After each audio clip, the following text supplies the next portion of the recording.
Hello नमस्कार दोस्तों, स्वागत है आपका सिविल्स एजुकेशन में।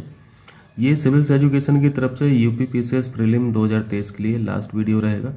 और जो मुझे समय मिला उस समय में मेरी जितनी कैपेसिटी थी मैंने आप लोगों को प्रोवाइड किया कंटेंट, टेस्ट सीरीज जो भी हो सका मैंने आप लोगों को दिया।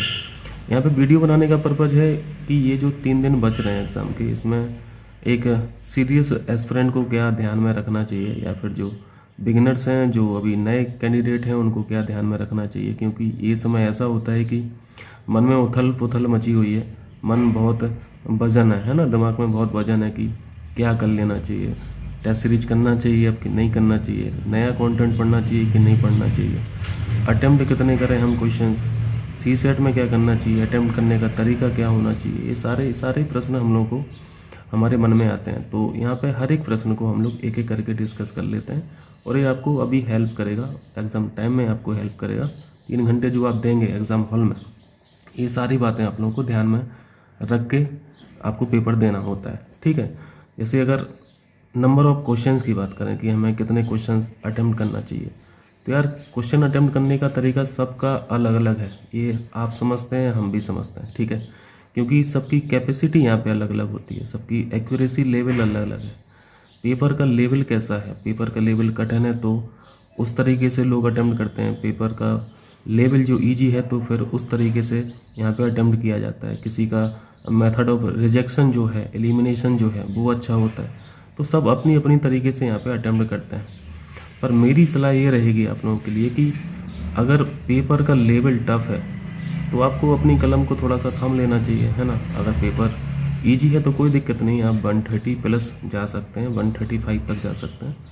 बट यहाँ पे ध्यान ये रखना है कि जिस क्वेश्चन में आप लोग बिल्कुल ब्लैंक हैं, कुछ भी नहीं आ रहा है, उसको टच नहीं करें।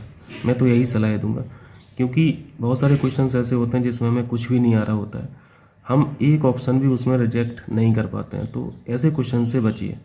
पेपर का लेवल देखिए सबसे पहले, पेपर का लेवल वो नज़र में आ जाता है, पता चल जाता है पेपर कठिन है ईजी है।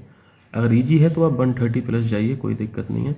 ऐसा भी नहीं है कि 145 प्लस कर दिए क्वेश्चन ईजी है तो, और पेपर अगर कठिन है तो 120 तक आप देख सकते हैं, ठीक है। तो ये कुछ बातें आपको ध्यान रखनी है। पेपर मतलब लेवल ऑफ एग्ज़ाम कैसा है, लेवल ऑफ पेपर कैसा है, इस हिसाब से आप अपने अटेम्प्ट रखिए। अटेम्प्ट वैसे बोला जाता है कि अटेम्प्ट को हायर ही लेवल पर रखना चाहिए, ज़्यादा ही अटेम्प्ट करना चाहिए, लेकिन इतने भी ज़्यादा नहीं करने हैं कि जो बिल्कुल ब्लैंक है वो भी हम करते जा रहे हैं और गोला भरते जा रहे हैं। तो इन सब चीज़ों से बचना है, ध्यान रखना है, ठीक है। दूसरा प्रश्न आता है यहाँ पर कि ये जो तरीका है अटेम्प्ट करने का वो क्या रखना चाहिए। जैसे आप लोगों ने देखा होगा, आपका ही तरीका हो सकता है हमसे अलग हो या फिर और लोगों से अलग हो। जैसे पेपर जब हम लोग अटेम्प्ट करते हैं तो एक राउंड में हमें जितने भी क्वेश्चंस आते हैं उसको हम लोग अटेम्प्ट कर लेते हैं, ठीक है, यही करते हैं। कुछ लोग ऐसे होते हैं कि एक पेज पे जितने भी क्वेश्चंस होते हैं उनको अटेम्प्ट करते हैं और साथ में गोला भरते हैं, ठीक है। मेरा तरीका क्या रहता है, या फिर जो रहा है पहले अटेम्प्ट में जितने भी क्वेश्चंस हमें आते थे जिसमें मैं श्योर था, उनको मैं सबसे पहले अटेम्प्ट करता और अटेम्प्ट होने के बाद गोले भर लेता था, ठीक है। ये तरीका मेरा होता था। और जब आपको पहला अटेम्प्ट करना है, पहला राउंड करना है, तो उन क्वेश्चंस पे गोले लगाते जाना है जो क्वेश्चन आपको नहीं आते हैं, ठीक है, ताकि जब आप दूसरा राउंड करें तो आपको खोजना ना पड़े कि हमें कौन कौन से क्वेश्चन मेरे छूटे हुए हैं। गोला अगर लगा रहेगा तो आपको पता चल जाएगा कि हाँ ये क्वेश्चन हमारे छूटे हुए हैं, तो समय बच जाएगा। अगर गोला नहीं रहता है तो फिर खोजने में समय लगता है कि हमें कौन कौन से क्वेश्चन हमने नहीं किए हैं, तो उसी में खोजते रह जाओगे, तो टाइम किल होता है। तो दूसरे राउंड में आप ऐसे करें कि जिन पे गोला लगा हुआ है आप उन्हीं को अटेम्प्ट करना है। दूसरे राउंड में भी बहुत सारे क्वेश्चंस ऐसे होंगे जो आपको बिल्कुल भी नहीं आते होंगे, जो बिल्कुल ब्लैंक, जिसमें बिल्कुल ब्लैंक रहेंगे आप, तो उनको तो अटेम्प्ट नहीं करना है। दूसरे राउंड में जो भी क्वेश्चंस आपको आते हैं मेथड ऑफ एलिमिनेशन से आप जो करते हैं, जो आपका तरीका है, दूसरे राउंड कीजिए। और उसके बाद जब पूरा दूसरा राउंड कर लेंगे फिर गोला भर लीजिए। गोला पहला राउंड किए, गोला भर लिया, दूसरा राउंड किए, गोला भर लिया। और अगर तीसरे राउंड का भी अगर आपके पास समय मिल रहा है तो ये पहले से सोच के चलें कि हमें जब तीसरा राउंड करना है तो दूसरा राउंड करते समय जो क्वेश्चन आप अटेम्प्ट कर ले रहे हैं, क्योंकि उस पर गोला लगा हुआ है, दूसरा अटेम्प्ट जब आप कर रहे हैं, दूसरा राउंड कर रहे हैं, तो जिन गोले वाले क्वेश्चंस को आप अटेम्प्ट कर ले रहे हैं उन पर टिक का निशान लगा दीजिए, ताकि जब तीसरा राउंड करें तो हमें पता चले कि हाँ ये क्वेश्चन अब हमारे छूटे हैं। नहीं तो फिर गोले वाले जो क्वेश्चन हैं वो भी आपको बहुत सारे दिखेंगे, उसमें भी आपको खोजना पड़ जाएगा, तो इसमें भी समय किल होता है। तो ये सारी बातें आपको ध्यान रखनी है, ठीक है। तो ये नंबर ऑफ़ क्वेश्चंस और हमें किस तरीके से अटेम्प्ट करना चाहिए, इस पे हम लोगों ने बात कर ली। और ध्यान रखना, आप पहला राउंड कीजिए, गोले भरिए, ठीक है। दूसरा राउंड कीजिए, गोले भरिए।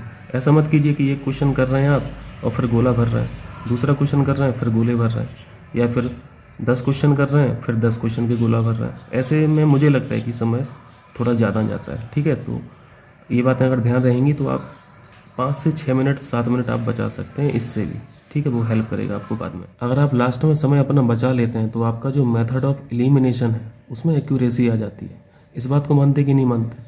जैसे आप पहला राउंड जब कर रहे हैं तो पहले राउंड में सिर्फ वही क्वेश्चन कीजिए आपको जो आपको आते हैं, और जो आते हैं उसको समय नहीं लगता उसको करने में, ठीक है। बहुत ज़्यादा सोचना नहीं पड़ता है, जो आता है वो जल्दी लग जाता है।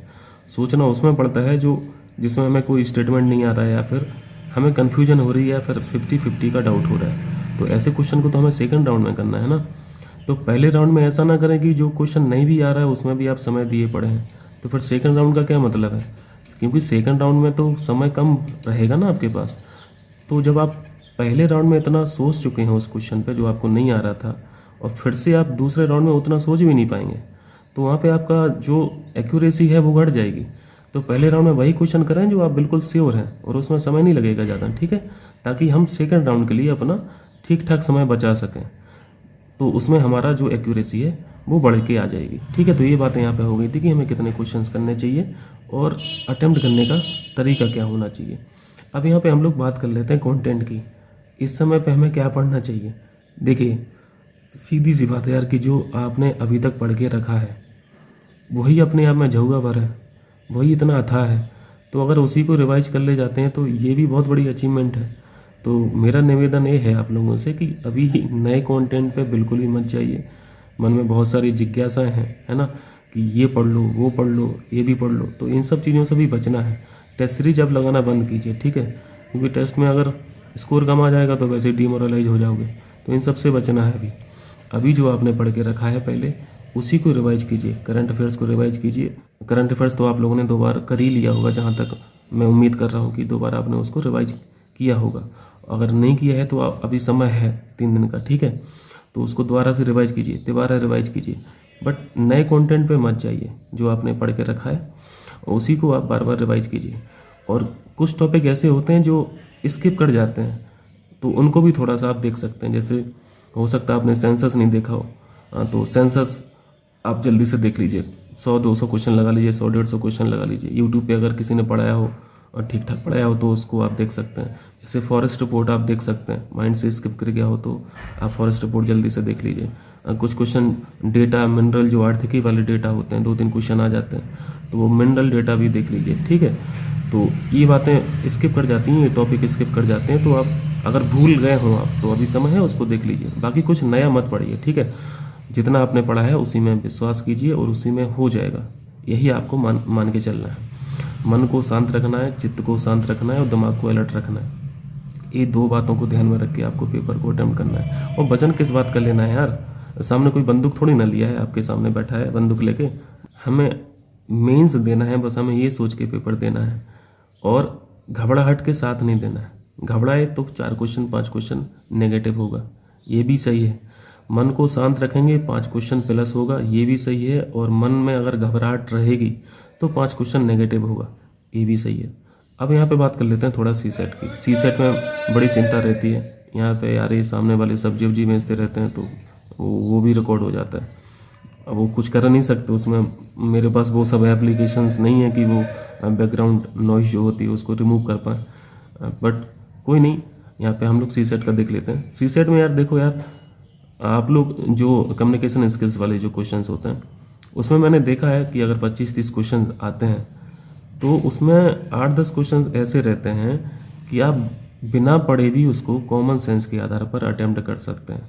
तो उनको ज़रूर कीजिएगा, ठीक है। कोशिश कीजिएगा कि जो इंग्लिश वर्जन लिखा है कम्युनिकेशन स्किल्स वाले जो क्वेश्चन है, संप्रेषण वाले क्वेश्चन हैं, इंग्लिश वर्जन ज़रूर पढ़ें, उसके बाद ही अटेम्प्ट करें, ठीक है। क्योंकि हिंदी में नाम बहुत कठिन होते हैं। जो हिंदी मीडियम के स्टूडेंट हैं उनको भी वो भाषा समझ में नहीं आती है, तो वो लोग भी इंग्लिश वाला ही पढ़ें, ठीक है, ये आपको हेल्प करेगा। तो ये जो 9-10 क्वेश्चन रहते हैं 25-30 क्वेश्चन में कम्युनिकेशन वाले, उनको आप बिल्कुल भी जाने मत दीजिएगा, बहुत आसान होते हैं वो, बिल्कुल कॉमन सेंस के आधार पे होते हैं। और बाकी जो 20 क्वेश्चन बच रहे हैं कम्युनिकेशन वाले, उसमें भी आप 10-12 क्वेश्चन तक ले जा सकते हैं, ठीक है। आप मेथड ऑफ एलिमिनेशन से उनको कर सकते हैं। ऐसा नहीं है कि मतलब ऐसा नहीं करना है कि आप पूरा का पूरा छोड़ के आ गए। और सी सेट में ट्राई कीजिएगा कि हमें 35-40 क्वेश्चन तो हर हालत में करने ही करने हैं, और 40 क्वेश्चन तो बहुत इजीली हो भी जाते हैं। जैसे आपने हिंदी का जो पैरा होता है, बहुत आसान सा पैरा होता है, उसमें 4-5 क्वेश्चन बन जाते हैं। इंग्लिश का पैरा बहुत आसान होता है, उसके क्वेश्चंस हो जाते हैं। जो जनरल उसके जो रीजनिंग के क्वेश्चन होते हैं, जनरल मैथ के क्वेश्चन होते हैं, बहुत आसान आसान से क्वेश्चन होते हैं। आप उनको अटेम्प्ट करके आप आराम से 45 क्वेश्चन तक आप कर सकते हो। कोशिश कीजिएगा कि हमारे 60 से 65 तक अटेम्प्ट रहें, ठीक है। और बिल्कुल ब्लैंक वाले तो ना तो जीएस वाले पेपर में करना है, ना ही इसमें करना है। बिल्कुल ब्लैंक हैं जिस क्वेश्चन में, आप उनको तो बिल्कुल भी अटेम्प्ट नहीं करना है। 1/3 नेगेटिव मार्किंग है, तो बिल्कुल भी अंधे नहीं बन जाना है ना। तो यही सब चीज़ें तो हैं जो हमें नहीं करना है वहाँ पर, क्योंकि आपने बहुत बार देखा होगा, हो सकता आप ही के साथ हुआ हो पिछली बार, या फिर पिछली की पिछली बार, और हम नहीं चाहते इस बार भी हो जाए कि एक नंबर से स्टूडेंट जो है वो सिलेक्शन नहीं ले पाता है, उसका प्रीलिम रुक जाता है। तो फिर क्या मतलब है 1 साल हम वेट करें, है ना। तो ये गलती नहीं करेंगे तो हमारा सेव हो जाएगा 1 साल। तो हम 1 साल हमारी मेंस की जो तैयारी है वो आगे ही रहेगी, है ना। तो ये सारी बातें थी आपको जो ध्यान रखना है एग्ज़ाम के दिन। और बाकी मेरी बेस्ट विशेष हैं आप सभी के लिए 14 मई के लिए। मुझे पूरी उम्मीद है कि आप लोग अच्छा करेंगे, ठीक है। तो चलते हैं, फिर मिलते हैं 14 के बाद। All the best.